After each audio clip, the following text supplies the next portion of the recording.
যোৱাকালি যিটো ঘটনা হৈ গ'ল আমি দেখা পালোঁ এগৰাকী সাংবাদিক ছেটেলাইট চেনেলৰ মাধুৰ্য শইকীয়া তেওঁক আক্ৰমণ কৰা হৈছে। এটা দুৰ্বৃত্তৰ দলে, এটা পাখণ্ডই, কলংকৃত কিছুমান মানুহে এগৰাকী সাংবাদিকক যেনেকুৱা মাৰপিট কৰিলে, অত্যাচাৰ কৰিলে, তাক আমি নেমচুৰ তৰফৰ পৰা তীব্ৰ ভাষাৰে গৰিহণা আৰু ধিক্কাৰ দিছোঁ। সাংবাদিকৰ কাম হৈছে সংবাদ গ্ৰহণ কৰা, বাতৰি সংগ্ৰহ কৰা, আৰু বাতৰি সংগ্ৰহ কৰিবলৈ যোৱা সাংবাদিকক যেতিয়া দলবদ্ধভাৱে আক্ৰমণ কৰা হয় তাক তালিবানী শাস্তি বুলি কোৱা হয়। আচলতে অসমত যে তালিবান আছে আমি এতিয়া দেখিবলৈ পাই আছোঁ। আমি আগতে ভাবিছিলোঁ যে তালিবানত বা বিভিন্ন আৰবিয়ান কাণ্ট্ৰিবিলাকত তালিবান আছে, কিন্তু আমি দেখিবলৈ পাইছোঁ কিন্তু অসমতো তালিবান আছে। দুদিন পিছে পিছে বিভিন্ন ঠাইত অসমৰ সাংবাদিকসকলক টাৰ্গেট কৰি লোৱা দেখা গৈছে, আৰু ইয়াৰ এটা অন্যতম কাৰণ হৈছে অসমৰ মুখ্যমন্ত্ৰী আৰু জয়ন্ত মল্ল বৰুৱা এগৰাকী মন্ত্ৰী। তেওঁলোকে মাজে মাজে বিভিন্ন উচতনিমূলক কথা কয়, সাংবাদিকসকলক তুচ্ছ-তাচ্ছিল্য কৰা দেখা যায়, সাংবাদিকৰ নাম সোধা, সাংবাদিকৰ ধৰ্ম সোধা, এনেকুৱা ধৰণৰ সাংবাদিকসকলে যি মন্তব্য কৰে তাৰ কিছুমান প্ৰেৰণা পায় সেই যি দুষ্ট প্ৰবৃত্তিৰ যি মানুহ আছে, কাৰণ তেওঁলোক কলংকৃত। এচাম ৰাজনীতিবিদ আছে, এচাম ঠিকাদাৰ আছে, তেওঁলোকে নামত ঠিকাদাৰ। 1 লাখ টকা যদি কাম পায় 90,000 টকা পকেটত যাব, 10,000 টকা খাব। আৰু সেই বাতৰি যেতিয়া ৰাইজৰ স্বাৰ্থত এজন সাংবাদিকে পৰিৱেশন কৰিব বা প্ৰচাৰ কৰিব যাব তেতিয়া তেওঁক এটেক কৰা হয়, মাৰপিট কৰা হয়, বা যিকোনো ব্যৱস্থা ল'বলৈ তেওঁলোকে কুণ্ঠাবোধ নকৰে। গতিকে আমি নেমচুৰ তৰফৰ পৰা স্পষ্টভাৱে কৈ দিছোঁ যে অসমত বৰ্তমান সাংবাদিকৰ নিৰাপত্তা সুনিশ্চিত নহয়।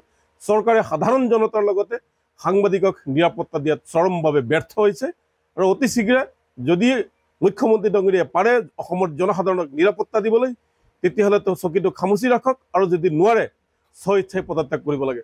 অসম ৰাইজ আপোনালোকক নিৰ্বাচিত কিয় কৰিছে? নিৰ্বাচিত কৰাৰ কাৰণ এটাই, অসমৰ ৰাইজৰ উন্নতি লাগে, অসমৰ ৰাইজৰ নিৰাপত্তা লাগে। আপোনালোকে যদি পাৰা নাই, মানুহ যদি মাৰে খাই থাকিব লগা হৈছে, মানুহৰ মাজত যদি বিভেদৰ সৃষ্টি কৰা হৈছে, মানুহৰ মাজত যদি সাম্প্ৰদায়িক ৰাজনীতি সৃষ্টি কৰা হৈছে, তেতিয়াহ'লে আপোনালোকৰ নিচিনা এনেকুৱা চৰকাৰৰ ৰাইজৰ প্ৰয়োজন নাই। গতিকে সাংবাদিকৰ লগতে অসমৰ জনসাধাৰণে এতিয়া ন্যায় আৰু নিৰাপত্তা বিচাৰিছে।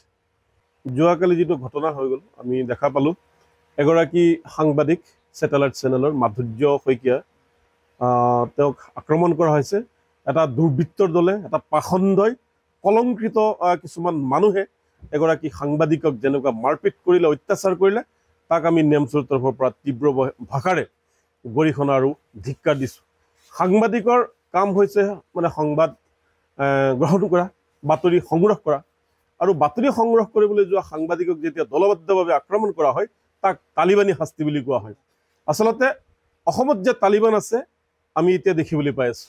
আমি আগতে ভাবিছিলোঁ যে তালিবানত বা বিভিন্ন আৰবিয়ান কাণ্ট্ৰিবিলাকত তালিবান আছে, কিন্তু আমি দেখিবলৈ পাইছোঁ কিন্তু অসমতো তালিবান আছে। দুদিন পিছে পিছে বিভিন্ন ঠাইত অসমৰ সাংবাদিকসকলক টাৰ্গেট কৰি লোৱা দেখা গৈছে, আৰু ইয়াৰ এটা অন্যতম কাৰণ হৈছে অসমৰ মুখ্যমন্ত্ৰী আৰু জয়ন্ত মল্ল বৰুৱা এগৰাকী মন্ত্ৰী। তেওঁলোকে মাজে মাজে বিভিন্ন উচতনিমূলক কথা কয়, সাংবাদিকসকলক তুচ্ছ-তাচ্ছিল্য কৰা দেখা যায়, সাংবাদিকৰ নাম সোধা, সাংবাদিকৰ ধৰ্ম সোধা, এনেকুৱা ধৰণৰ সাংবাদিকসকলে যি মন্তব্য কৰে তাৰ কিছুমান প্ৰেৰণা পায় সেই যি দুষ্ট প্ৰবৃত্তিৰ যি মানুহ আছে, কাৰণ তেওঁলোক কলংকৃত। এচাম ৰাজনীতিবিদ আছে, এচাম ঠিকাদাৰ আছে, তেওঁলোকে নামত ঠিকাদাৰ। 1 লাখ টকা যদি কাম পায় 90,000 টকা পকেটত যাব, 10,000 টকা খাব।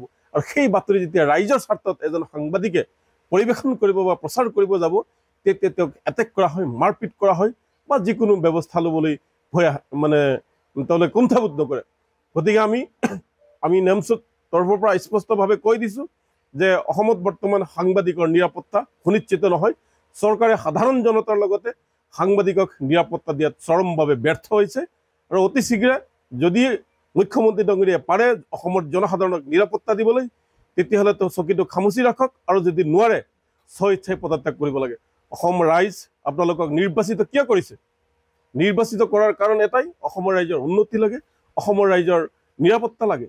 আপোনালোকে যদি পাৰা নাই, মানুহ যদি মাৰে খাই থাকিব লগা হৈছে, মানুহৰ মাজত যদি বিভেদৰ সৃষ্টি কৰা হৈছে, মানুহৰ মাজত যদি সাম্প্ৰদায়িক ৰাজনীতি সৃষ্টি কৰা হৈছে, তেতিয়াহ'লে আপোনালোকৰ নিচিনা এনেকুৱা চৰকাৰৰ ৰাইজৰ প্ৰয়োজন নাই। গতিকে সাংবাদিকৰ লগতে অসমৰ জনসাধাৰণে এতিয়া ন্যায় আৰু নিৰাপত্তা বিচাৰিছে।